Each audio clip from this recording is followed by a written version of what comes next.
بسم اللہ الرحمن الرحیم۔ برطانیہ کے شہر مانچسٹر سے ایک بار پھر فرحان اسلم آپ سب کو خوش آمدید کہتا ہے۔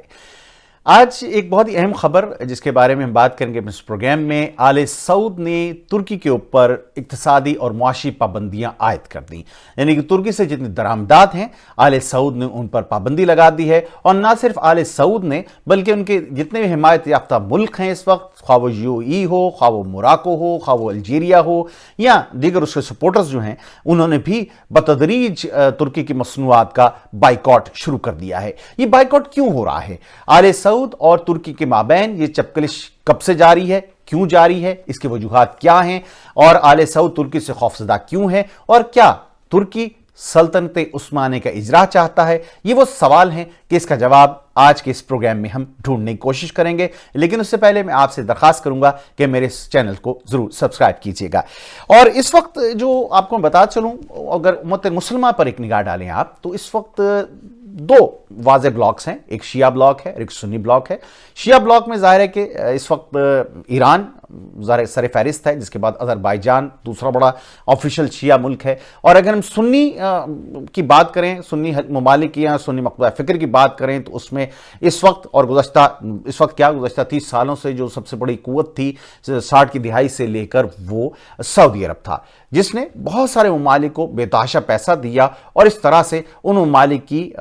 وفاداری یا ان ممالک کی سپورٹ اس نے حاصل کی۔ اور پھر گزشتہ 10 برسوں میں ہم نے یہ دیکھا کہ ترکی اس نقشے پر ابھر کر آیا اور ترکی نے امت مسلمہ کی سربراہی کے لیے کوششوں کا آغاز کر دیا۔ بلکہ میں ترکی نہیں، میں کہوں گا کہ طیب اردگان نے امت مسلمہ کی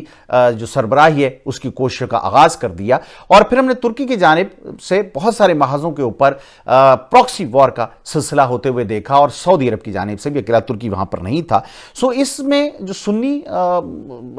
ممالک ہیں یا امت مسلمہ کا جو سنی حصہ ہے، اس کی سربراہی کے لیے جو چپکلش چل رہی ہے، یہ چپکلش کب شروع ہوئی اور کیا وجوہات ہیں اس کی، اس پہ میں آج آپ سے بات کروں گا۔ نیوز سٹوری اس وقت آپ سکرین پر دیکھ رہے ہوں گے کہ the coming proxy wars between Turkey and Saudi Arabia۔ Cold war میں جیسا کہ آپ کو معلوم ہے،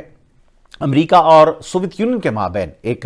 سلسلہ چل رہا تھا پراکسی وارز کا، ویتنام ہو یا افغانستان ہو، بہت سارے ممالک دنیا خطوں میں یہ براہ راست آپس میں نہیں لڑ رہے تھے، لیکن ان کے حمایت یافتہ ممالک یا حمایت یافتہ دھڑے جو ہیں وہ آپس میں برسرے پیکار دکھائی دیتے تھے، اور اس میں آخر کا انجام یہ ہوا کہ یہ پراکسی وار سوویت یونین ہار گیا۔ اسی طرح سے ہم نے یہ پراکسی وارز دیکھی ابھی مڈل ایسٹ میں بہت سارے ممالک کے اندر، جہاں پر ترکی بہت سارے دھڑوں کی حمایت کر رہا ہے، تو دوسری جانب سعودی عرب یا آل سعود دوسرے دھڑوں کی حمایت کر رہے ہیں۔ اور ابھی حالیہ سلسلہ اس کا ہمیں آذربائیجان اور آرمینیا کی جنگ میں دیکھنے میں آ رہا ہے، جہاں پر ترکی آذربائیجان کی حمایت کر رہا ہے، لیکن سعودی عرب بظاہر ہمیں آرمینیا کے ساتھ کھڑا دکھائی دے رہا ہے، جو ایک غیر مسلم ملک ہے۔ یہ کیوں ہو رہا ہے؟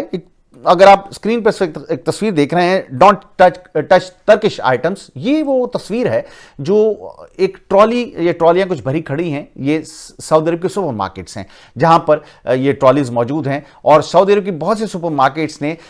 ترکی کی مصنوعات کے اوپر بین لگا دیا ہے۔ یہ کیوں ہوا ہے؟ اس بین کی وجوہات کیا ہیں؟ اس کا آغاز کب ہوا؟ یہ میں آپ کو ضرور بتاؤں گا۔ لیکن آل سعود و ترکی کے مابین جو حالات ہیں وہ کب سے خراب ہوئے؟ ویسے تو یہ جو پابندیاں ہیں، ممتاز ترک اخبار ہے کیمرویو، اس کی ایک خبر کے مطابق سعودی عرب جو ترکی کی درآمدات ہیں اس پر آفیشلی پابندی لگانے کی تیاریاں کر رہا ہے، اگرچہ اب تک اس کی جو پیش رفت ہے اس کی تصدیق نہیں ہو سکی، کیونکہ جو ورلڈ ٹریڈ آرگنائزیشن کے کانٹریکٹس ہیں ان میں سعودی عرب باؤنڈ ہے اس بات کا کہ وہ تمام ممالک سے جو اس کے ممبر ہیں ان پہ پابندیاں وہ نہیں لگا سکتا، ان سے درآمدات وہ کرے گا۔ لیکن 1 سال سے زائد عرصہ ہو گیا ہے کہ ترکی کے جو سامان ہے جو وہ امپورٹ کرنے پہ ریاض میں غیر اعلانیہ طور پر پابندی ہے، کسٹم پہ بہت زیادہ ان کو تنگ کیا جاتا ہے۔ جو بھی چیز آپ ترکی سے منگا رہے ہیں، کوئی بھی سعودی بزنس مین، اور اس کو مہینوں کلیئرنس نہیں دی جاتی کسی نہ کسی بہانے سے، اور یہ 6-8 مہینے بعد چیزیں سال سے بھی زیادہ ڈیلے ان کا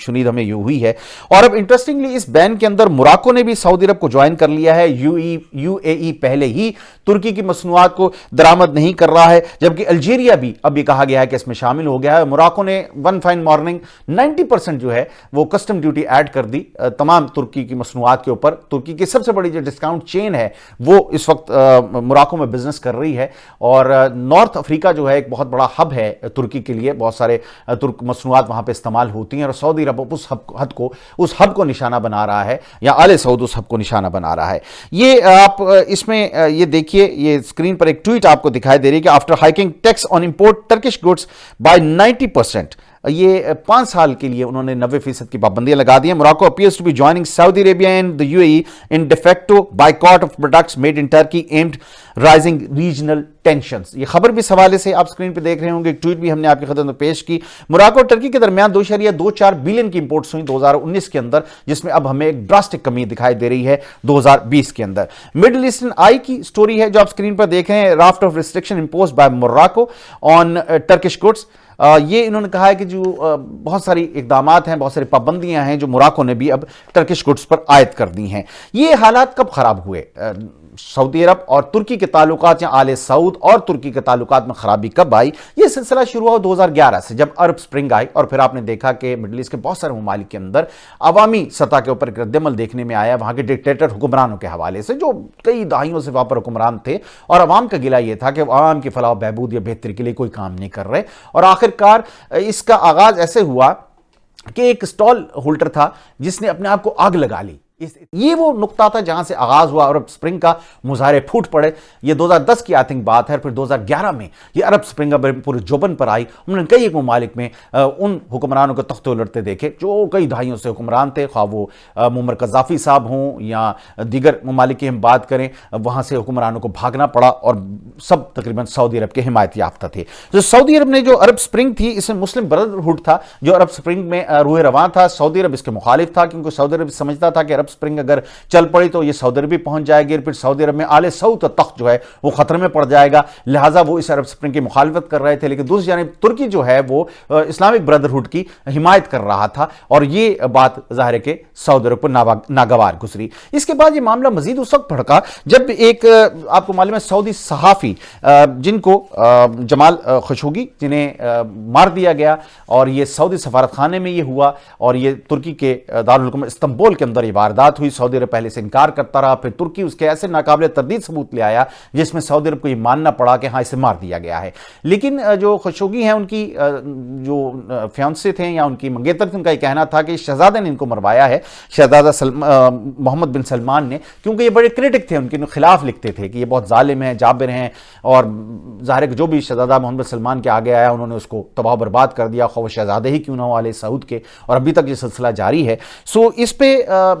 شہزادے کا یہ خیال تھا کہ سعودی عرب ترکی جو ہے وہ اس معاملے کو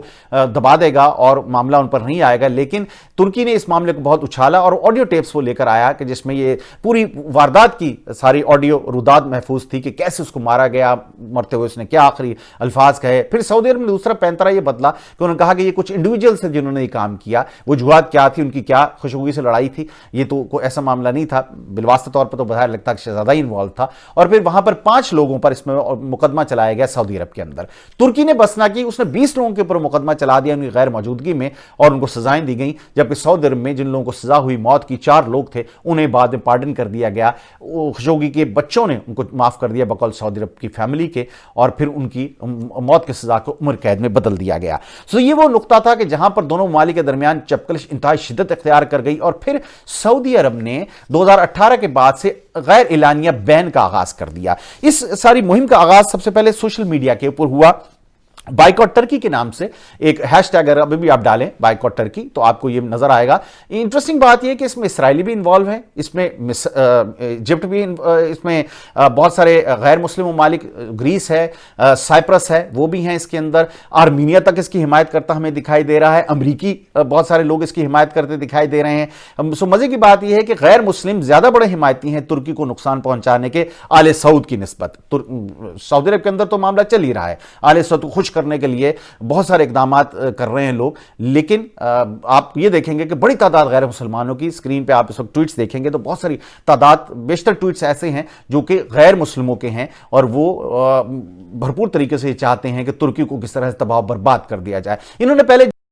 سلطنت عثمانی کو تباہ کیا، کیونکہ یہ مسلمانوں کا ایک نقطہ تھا جہاں پر مسلمان اکٹھے ہو جاتے تھے، اور سلطنت عثمانی کی طرف سے یا خلافت کی طرف سے کوئی بھی فیصلہ کیا جاتا تھا تو تمام مسلم امہ اس پہ عمل کرتی تھی، لیکن سے تباہ کر دیا گیا۔ ترک اس میں مہرے کے طور پر استعمال ہوا اور اس نے نقشہ بگاڑ کر رکھ دیا ترکی کا، اور عملی طور پر وہ غیر مسلم ملک بن گیا جہاں پر شراب اور دیگر تمام چیزیں مغرب سے زیادہ پائی جاتی تھیں۔ اب ایک بار پھر جب طیب اردگان آئے 10 سال پہلے، تو انہوں نے پھر ترکی کی شکل کو بدلنا شروع کیا، اور واپس جو اسلام کا احیاء تھا اس ملک میں شروع ہوا، اور اس کے بعد یہ باتیں شروع ہو گئیں کہ کیا ترکی سلطنت عثمانی کا اجرا کرنے جا رہا ہے، کہ ایک بار پھر وہ یہ چاہتا ہے کہ ترکی ایک مین فوکل پوائنٹ بنے اور تمام مسلم ممالک اس کی بات سنیں۔ یہ بات سعودی عرب کو ناگوار گزرتی ہے، کیونکہ ظاہر سعودی عرب یہ نہیں چاہتا کہ اس نے اتنے 60 کی دہائی سے لے کر اب تک جو پیسے لگائے ہیں بلینز کے حساب سے مسلم ممالک کے سربراہوں کو دیے ہیں، ممالک کی نسبت سربراہوں کو زیادہ نوازا ہے، خواہ وہ ہمارے سربراہ ہوں یا کسی اور ملک کے، وہ اب معاملہ سارا کھٹائی میں پڑ جائے، لہٰذا وہ اس کے مخالف۔ بہرحال اس کمپین کا آغاز سوشل میڈیا سے ہوا، اور پھر آپ یہ دیکھیں کہ یہ پھیلتی چلی گئی، اور اب اس حوالے سے جو بڑی سپر مارکیٹس ہیں سعودی عرب کی، اوتھیم مارکیٹ ہے، نینوب سپر مارکیٹ، تمیمی اور پانڈا ریٹیل کمپنی، انہوں نے اس پر بین کا اعلان کر دیا کہ ہم اسے بین کرنا چاہتے ہیں۔ اس حوالے سے ایک ٹویٹ بھی جاری انہوں نے کی کہ جناب ہم ہمارے